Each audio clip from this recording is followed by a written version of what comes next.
గుంటూరు లాలాపేటలోని పలు బంగారు దుకాణాల్లో బ్యూరో ఆఫ్ ఇండియన్ స్టాండర్డ్స్ అధికారులు ఆకస్మిక సోదాలు నిర్వహించారు. ఆభరణాల నాణ్యతను పరిశీలించారు. పలు దుకాణాల్లో హాల్మార్క్ లేకుండా నగలు విక్రయిస్తున్నట్లు గుర్తించారు. నిబంధనలకు విరుద్ధంగా తక్కువ నాణ్యత గల బంగారు నగలు అమ్ముతున్నట్లు తేల్చారు. నాణ్యతా ప్రమాణాలు పాటించకుండా బంగారు ఆభరణాలను విక్రయించే వ్యాపారులపై చర్యలు తీసుకుంటామని bureau of Indian standards joint director Arjun తెలిపారు. కొన్ని చోట్ల మాకు ఫిర్యాదులన్నీ వచ్చాయండి. కొన్ని కస్టమర్స్ అక్కడ ఆర్నమెంట్ పైన కొన్ని హెచ్వైడి మార్కింగ్స్ గవర్నమెంట్ ముద్రాంకాలు కంపల్సరీ ఉన్నాయి. గత 2-3 సంవత్సరాల నుంచి కూడా నాకు తెలుసు, చాలా చోట్ల మనం చూసాము.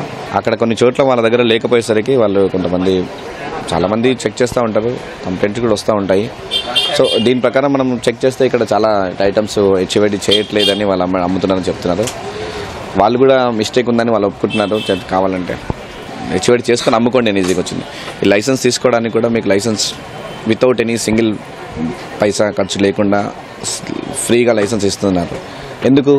మీరు ఫ్రీగా ఒకప్పుడు దీన్ని లైసెన్స్ తీసుకోవడానికి చాలా ఖర్చు అయ్యేది, వేలలో ఖర్చు అయ్యేది, లక్షల్లో ఖర్చు అయ్యేది పెద్ద షాపులు అయితే. కానీ అక్కడ ఏంటంటే వీళ్ళు లైసెన్స్ కూడా ఫ్రీగా ఇచ్చేస్తున్నాం. మేము హెచ్వైడి చేసుకోవాలి. ఇక్కడ గోల్డ్ ఆర్నమెంట్ పైన మనకుండే ఆర్నమెంట్స్ పైన కంపల్సరీ హెచ్వైడి మార్కింగ్ కంపల్సరీ ఉండాలి. అక్కడ లేవు వాళ్ళ దగ్గర. సో అవన్నీ చెక్ చేస్తున్నాం. ఇంకా కొన్ని జరుగుతూ ఉన్నాయి. కాకపోతే అక్కడ ఏంటంటే అవి అక్కడ అమ్మకూడదు, ఇల్లీగల్గా అంటే లీగల్ కాకుండా చేస్తున్నారు. కాబట్టి మేము దానికి సబ్మిట్ చేయాలి మన ఆఫీస్లో.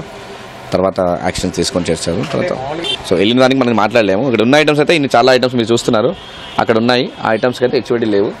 సో దాని ప్రకారం చేస్తాం అంతే. జనరల్గా మేము రెగ్యులర్ మార్కెట్ సర్వేని రెగ్యులర్ చేస్తాము. ఫిర్యాదులు వస్తే మాత్రం ఖచ్చితంగా తీసుకోవాలి. సో ఈరోజు అందుకని వచ్చాము సార్.